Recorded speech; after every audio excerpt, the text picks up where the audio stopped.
우리 앞뒤 좌우로 우리 한번 인사 나누면 좋을 것 같습니다.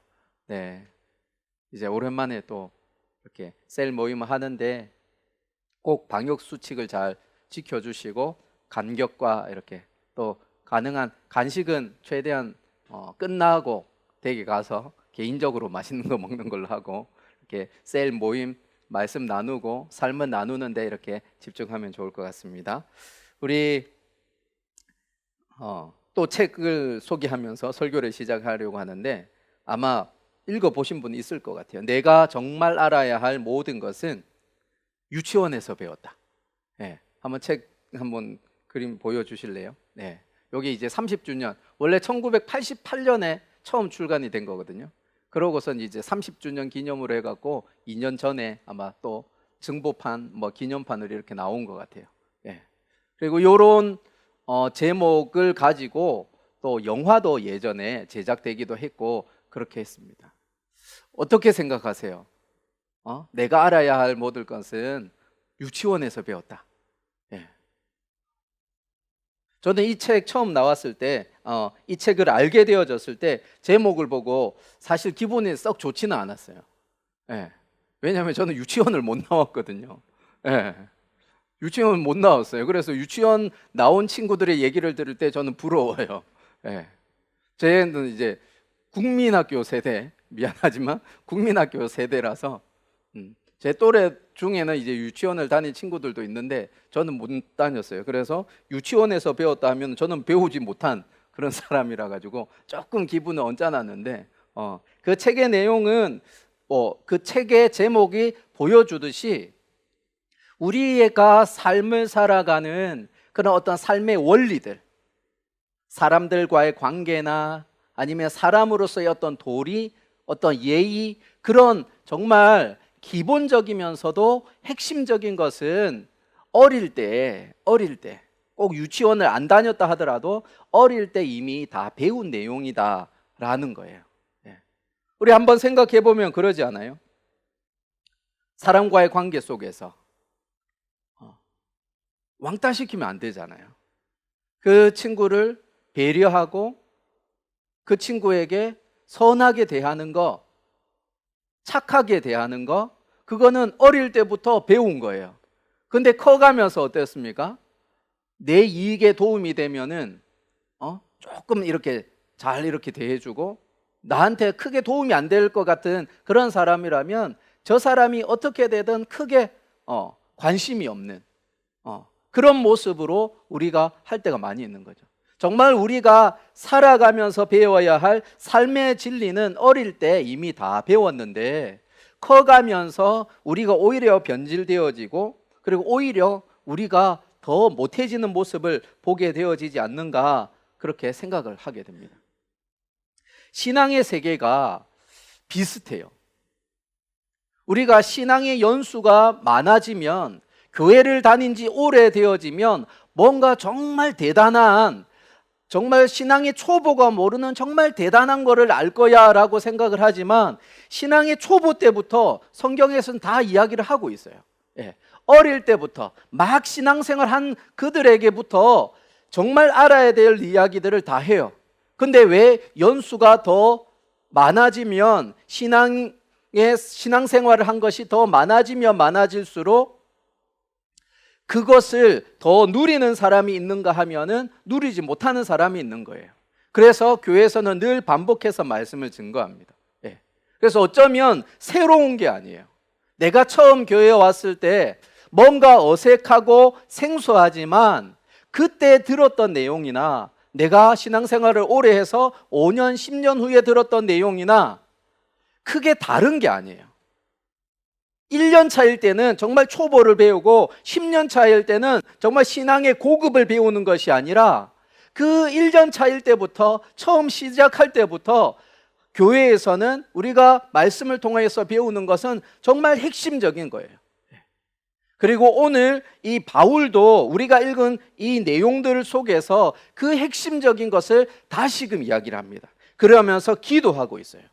그래서 우리가 에베소서 1장에서부터 13절 저번 주까지 나누었던 내용들을 보면 구원, 우리가 누리는 구원이 어떤 것인지, 그것이 얼마나 풍성한 것인지, 그래서 about what에 대해서 이야기를 하는 거예요. 구원이라는 것이 어떤 것인가에 대해서 이야기를 했다면, 오늘은 특별히 그 구원이 실제 내 것이 되어질 수 있는, 그래서 내 것으로 체득화되어지고 내가 그것을 누릴 수 있는 그것이 무엇인가, 그 방법이 무엇인가, 그것을 두고 사도 바울이 기도하고 있는 거예요. 그런데 이 기도를 시작하면서 바울은 하나님을 이렇게 묘사를 합니다. 한번 보여주시면, 하늘과 땅에 있는 각 족속에게 이름을 주신 아버지, 이렇게 해요. 이름을 주신 아버지. 그래서 영어로는 네이밍 하는 거예요. 네이밍.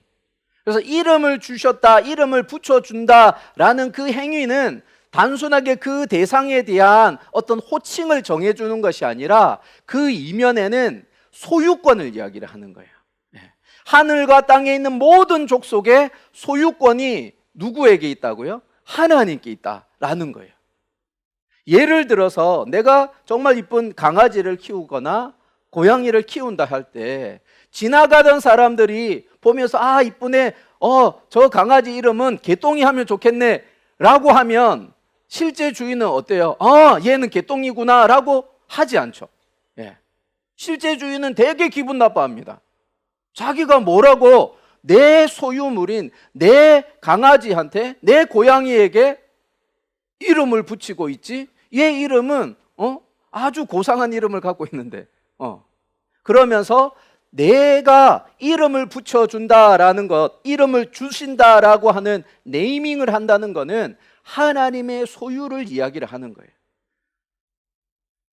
그걸 좀 뒤집어서 이야기를 하면 우리에게 있어서 우리가 하나님의 소유 속에 있다고 이야기를 하는 거지만, 뒤집어서 이야기를 하면 우리는 그 하나님을 아버지라고 가지고 있는 거예요. 아버지로 소유하고 있는 거예요. 우리도. 우리에게 이름을 주신 그 아버지는 그분이 우리를 소유하고 있을 뿐 아니라 우리도 그분을 가지고 있는 거예요. 그래서 그분에게 기도할 수 있는 거예요. 예수님께서 그래서 아바 아버지 그렇게 이야기를 하시잖아요. 아바 아버지, 아빠 아버지, 우리의 아버지가 되시는 거예요. 길 가던 사람들에게 우리 아이들이, 저희 아이들 3남매가 있는데 지나가던 그냥 아저씨에게 뭐 좀 주세요 하면 거들떠보지도 않습니다. 근데 저에게 아이들이 와갖고 와서 이야기하면은 뭘 원하는지 그것에 대해서 제가 응답을 하고 무엇인가 반응을 해요. 아버지니까. 지금 사도 바울은 이름을 주신 아버지라고 이야기하면서 우리가 하나님의 소유된 자임에 대해서 이야기할 뿐 아니라 그 하나님이 우리의 아버지 되심을 다시금 이야기를 하는 거예요. 그러면서 하나님, 우리의 아버지이신 하나님께서 나의 기도, 우리의 기도를 들어주십시오 라고 하고 있어요. 그리고 그 기도의 내용이 16절에서부터 19절까지의 말씀입니다. 우리 한번 같이, 좀 긴 구절이긴 하지만 같이 읽어보도록 하겠습니다. 시작.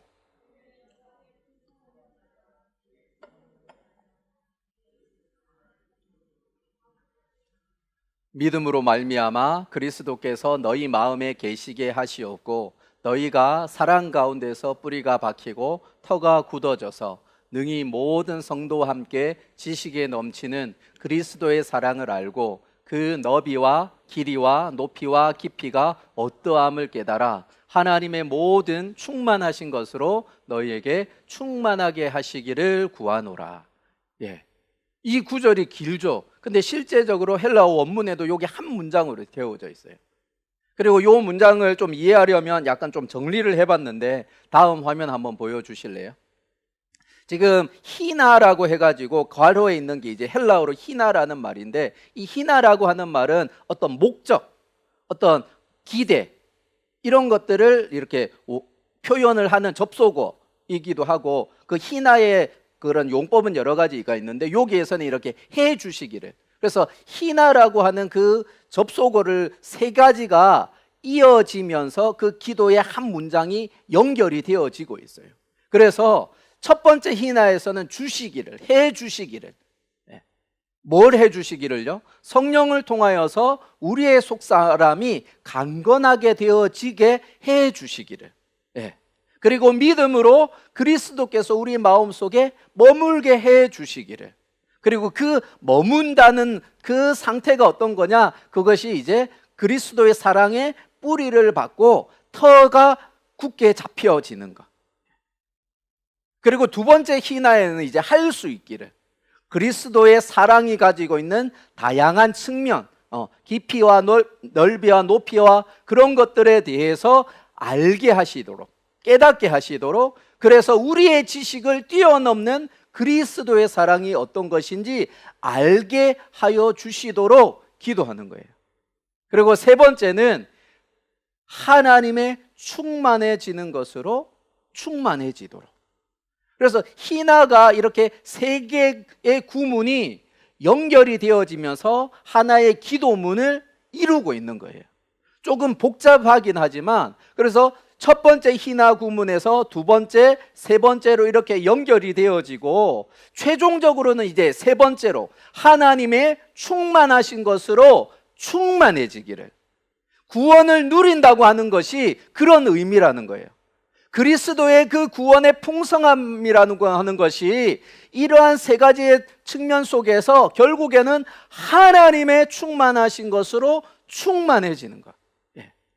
근데 이 세 가지 각각이 구별되어지거나 독립되어지는 것이 아니라 동일한 것을 이야기를 하는데, 구원의 그 풍성함에 대해서 이야기를 하는데 좀 세 가지 측면으로 보여주는 거예요. 그래서 첫 번째는 성령께서 우리의 속사람을, 우리의 내면을, 우리의 영혼을 강건하게 해주시고, 그 믿음으로 그 사랑이 그리스도께서 내주하시도록, 내 속에서 넘쳐나시도록, 그렇게 되어질 때 어때요? 그리스도의 사랑이 어떤 것인지 알게 되어지고 깨닫게 되어지는 거예요. 그렇게 주님께서 내 속에 내주하실 때에 하나님의 충만하심이 충만하게 되어짐을 경험하게 되어지는 거예요. 그래서 지금 이 세 가지 구문의 그 내용들이 각각을 이야기를 하고 있는 것이 아니라 우리가 누리는 그 구원의 측면을 좀 더 다양하게 보여주고 있는 거예요. 그리고 여기서 오늘 좀 더 포커스를 맞추고 싶은 거는 이제 17절입니다. 17절. 그 첫 번째 희나의 2번, 괄호 2번인데 17절의 말씀 우리 한번 같이 읽어보겠습니다. 믿음으로 말미암아 그리스도께서 너희 마음에 계시게 하시었고 너희가 사랑 가운데서 뿌리가 박히고 터가 굳어져서. 주님께서 우리 속에서 계시는 거예요. 계신다는 거 영어로 이제 dwell 하는 건데 거주하시는 거예요. 그 거주하시는 방법이 뭐예요? 그 사랑이 우리 속에서 뿌리를 받고 터가 굳어지는 겁니다. 우리 잠깐 영상 하나 잠깐 보도록 할게요. 아기는 잠시 동안이라도 엄마의 보살핌에서 벗어나 있다는 느낌을 받으면 큰 스트레스를 받는다는 연구 결과가 있습니다. 캐나다 토론토 대학교 데이비드 할리 박사는 엄마와 생후 6개월 된 아기 30쌍을 두 그룹으로 나누어 실험을 했는데요. 아기를 실험실 안에 장치된 차 안에 앉힌 뒤 한 그룹은 엄마가 계속해서 함께 놀아주고, 또 다른 그룹은 놀아주던 엄마가 2분 동안 보이지 않는 곳으로 자리를 피하도록 했습니다. 그러자 엄마가 사라진 아기들은 스트레스 호르몬인 코르티솔 수치가 크게 증가했는데요. 1950년대 미국의 심리학자 해리 할로우는 아기가 엄마에게 정서적 애착을 갖게 되는 것과 그 영향에 관한 연구를 시작했습니다. 우선 아기 원숭이가 태어나자마자 엄마로부터 분리를 시키고 인형으로 만들어진 두 개의 가짜 엄마가 있는 우리에서 살게 했는데요. 첫 번째 엄마는 아기가 먹을 우유를 가지고 있지만 딱딱한 철로 만든 인형이고, 다른 엄마는 우유는 없지만 보드라운 천으로 만들어진 인형이었습니다.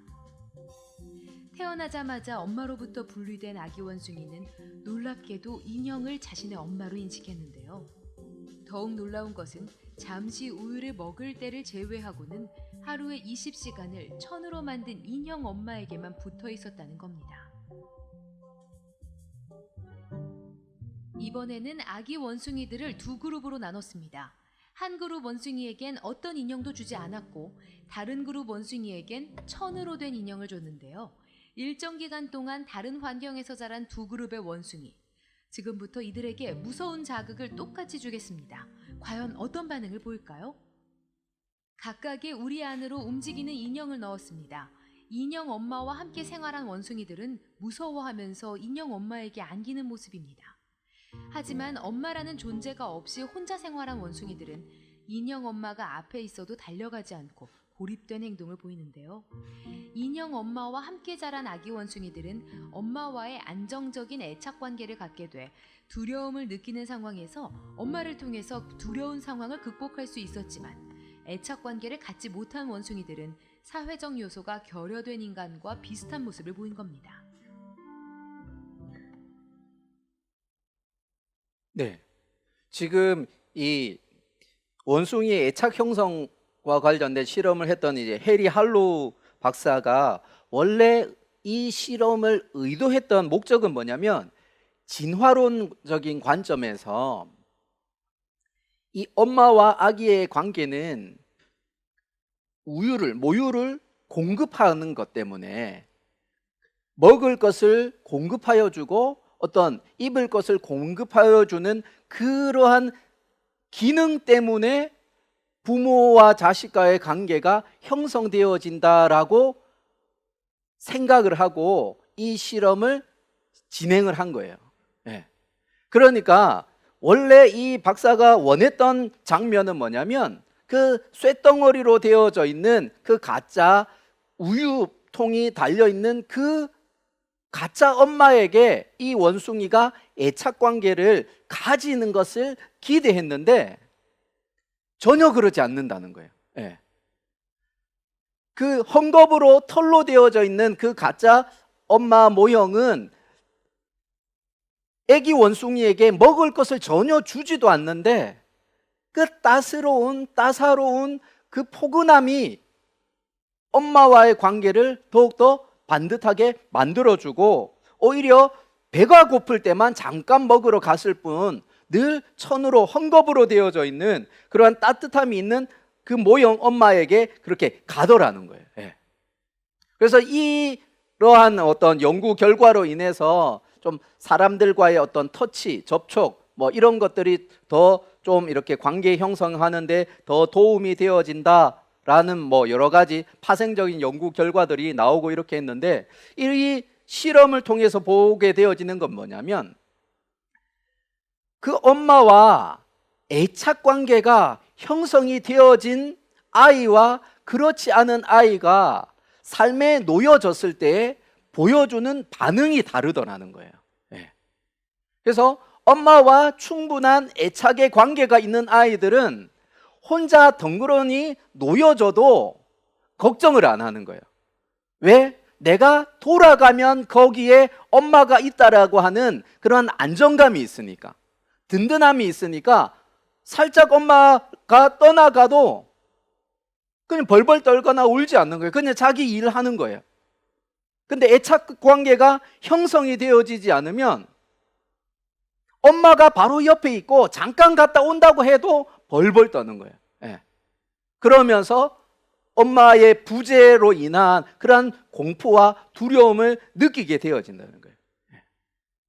지금 왜 애착에 대한 부분들을 이야기를 하냐면 최근에 이제 뇌 쪽으로 신경과학, 뇌과학 쪽하고 신학과 이렇게 접목하는 그러한 이제 신앙인들, 학자들이 좀 있는데 그분 중에 아마 짐 와일더라고 하는 분이 있습니다. 그분이 쓴 책에 보면 이런 이야기를 해요.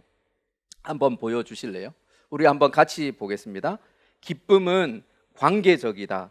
관계가 기쁠 때 애착이 형성된다. 서로를 보면 기쁘고 함께 있어서 즐겁다. 기쁨은 애착 사랑을 누리는 것이다. 기쁨이라는 에너지는 강한 애착 사랑을 낳는다. 기쁨이란 당신과 함께 있어서 즐거워요 라는 의미다 라고 이야기합니다. 예. 지금의 최근의 그런 어떤 뇌 쪽과 그리고 이 이야기를 하는 배경은 뭐냐면 이러한 상황들을 신앙의 어떤 환경 속에 놓고 보니까 우리가 아까 읽었던 17절의 말씀처럼 우리가 그리스도 안에 머물러 사는, 그리스도께서 우리 안에 머물러 살고 우리가 그분의 사랑에 뿌리를 내리고 털을 잡고 있을 때 우리가 신앙인으로서 이 땅을 살아가는데 큰 힘을 얻게 되어진다는 거예요. 다시 말해서 바울이 기도했던 내용처럼 우리가 예수님과 애착의 관계를 만들어 갈 때 우리의 속사람이 강건해진다는 거예요.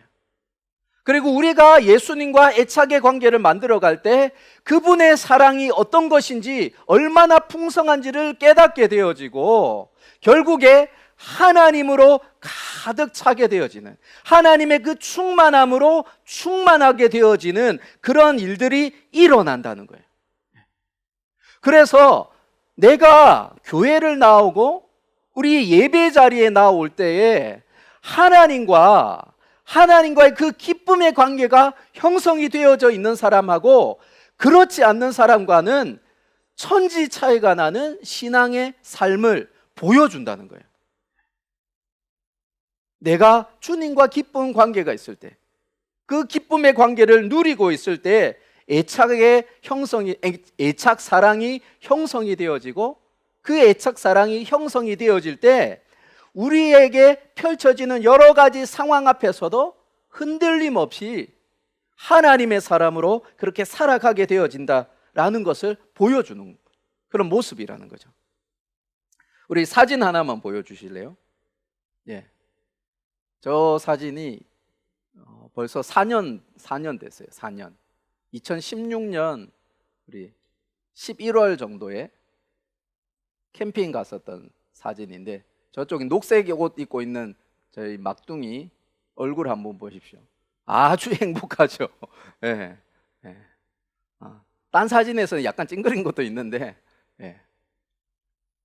저희가 저 때가 언제냐면 미국에서 이제 한국으로 귀국하는 것을 결정하고 마지막 그 겨울을 보내는 때에 그렇게 주변에, 저희 기숙사 주변에 있는 그런 캠핑장에 가가지고 2박 3일로 이렇게 캠핑 보냈던 그 아침에 이렇게 찍은 거예요. 그래서 마지막이라고, 이제 한국 갈 때가 됐으니까 마지막이라고 옷도 맞춰가지고 색깔별로 맞춰가지고 이렇게 입고서는 이렇게 2박 3일 정말 행복한 시간을 보냈는데, 저희 아이들이 캠핑 가는 거 좋아합니다. 저도 좋아하고. 근데 한국 와갖고는 그렇게 캠핑을 가지는 못했어요. 캠핑 가는 것이 좋은데, 좋은 이유 중에 제일 큰 이유가 뭐냐면 그 캠핑하는 기간만은 엄마 아빠가 그 아이들에게 집중하는 시간인 거예요. 다른 거, 먹는 거 말고는 24시간 내내 그 아이들과 활동하는 거예요. 뭐 주변에 낚시를 하러 가기도 하고 공을 차기도 하고 자전거도 타기도 하고, 그러면서 그 오롯이 그 시간에 그 아이들에게 집중하는 시간을 갖게 되어지니까 그 시간들이 사실은 힘들어요. 저 추워요. 돈 있는 사람들이 뭐 차도 버스도 뭐 이렇게 해서 캠핑 의리의리하게 하지만 유학생이 뭐가 있겠어요. 그냥 겨우 그 추위를 면할 정도로 이렇게 준비해서 갔는데 그래도 행복한 거예요. 함께 그 시간을 보낼 수 있어서. 그리고 부모가, 엄마 아빠가 오롯이 그 아이들에게, 자신들에게 집중하는 시간을 가지니까 그 아이들이 행복감을 누리게 되어지는 거죠. 그러면서 애착의 관계가 자연스럽게 형성이 되어지는 거예요. 지금 우리가 사도 바울이 기도하는 그 내용의 핵심 중에 하나는 뭐냐면, 이 코로나 시대 속에서 우리가 얼마나 하나님과 더 친밀한 시간을 보내고 있느냐에 대한 거죠. 성령께서 우리 속사람을 강건하게 해주시고 믿음으로 그리스도께서 우리 안에 내주하실 때 그 그리스도의 사랑에 우리가 뿌리를 받고 든든하게 세워지는 것. 그래서 그 주님의 사랑이 얼마나 풍성한지를 알고 하나님으로 가득 채워질 때 우리는 이 시대를 넉넉하게 살아갈 수 있는 거예요. 어쩌면 더 행복한 시간으로 보낼 수 있는 거예요. 우리 담임 목사님이 전에 설교하실 때도 한번 그런 이야기를 하셨는데, 코로나가 생기기 전까지는 365일 중에 정말 많은 시간을 바깥에서 생활을 하셨던 분이 우리 목사님이시잖아요. 근데 코로나로 인해서 모든 집회와 강의와 이런 것들이 중단되면서 오히려 여유 있는 시간 속에서 하나님께 집중하는 시간을 가졌고, 더 건강을 추스르는 시간을 가졌고, 더 앞으로 교회가 어떻게 나아가야 될 바를 이렇게 고민하고 생각하는 시간을 가질 수 있어서 더 본인에게는 코로나 상황이 없어져야 되겠지만 어쨌든 본인에게는 유익한 시간으로 내가 보내고 있다라고 말씀을 하셨는데, 지금 성경이 보여주는 그런 구절들이 바로 그거예요. 우리가 주님과 더욱 함께하는 것, 주님과 함께하며 그 기쁨을 나누는 것, 피상적이에요. 어떻게? 보이지 않는데. 보이지 않는데 어떻게? 그러나 우리에게는 말씀이 있습니다. 기도가 있고요, 또 예배의 자리가 있고, 또 믿음의 좋은 공동체가 있어요. 또 내가 또 좋은 신앙서적을 가까이 하면서, 또한 내가 존경하는 목사님의 설교를 계속해서 가까이 하면서 하나님을 가까이 하는 그러한 실제적인 삶을 살아갈 수 있다는 거죠. 우리가 그렇게 살아가기 시작할 때 우리는 그 주님의 사랑에 뿌리를 받게 되어지고 애착 관계를 형성하면서 든든한 신앙인으로 세워가는 거예요. 결국에 하나님으로 우리를 채우는 그 일들을 해 가고 있게 되어지는 거예요. 바울이 마지막으로 기도를 마무리하면서 이렇게 하나님을 묘사를 하는데, 우리가 구하거나 생각하는 모든 것에 더 넘치도록 능히 하실, 우리가 구하거나 생각하는 모든 것에 더 넘치도록 능히 하시는 하나님이라고 부연 설명을 합니다. 왜요? 우리가 볼 때는 야, 저거 이렇게 하면 되겠나, 우리가 볼 때 이렇게 해갖고 뭐가 어설퍼 가지고 되겠나 라고 생각하지만, 하나님께서는 우리가 구하는 것보다 생각하는 것보다 더 능히 하실 분이 바로 하나님이시라는 거예요. 그 하나님을 우리가 기억하면서 주님과 기쁨의 시간을 보내는 것,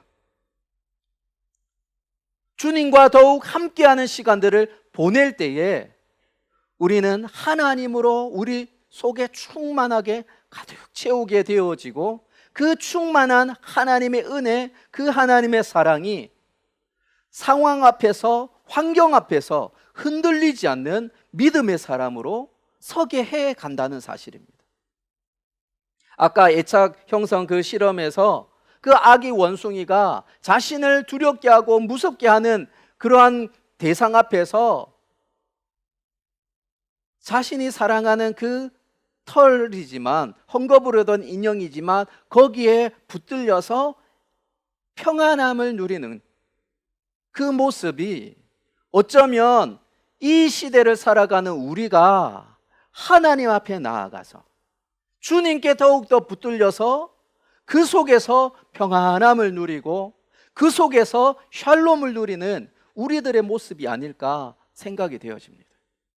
하나님으로 가득 채우는 것, 주님의 사랑이 우리를 가득 채우고 우리가 그 주님의 사랑 속에 뿌리를 받고 거기에 붙들려서 든든하게 굳건하게 세워져 있을 때 우리는 이 시대를 넉넉하게 살아갈 수 있습니다.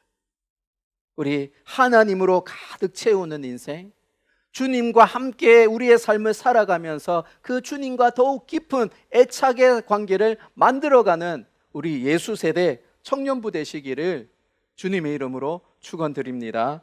아멘.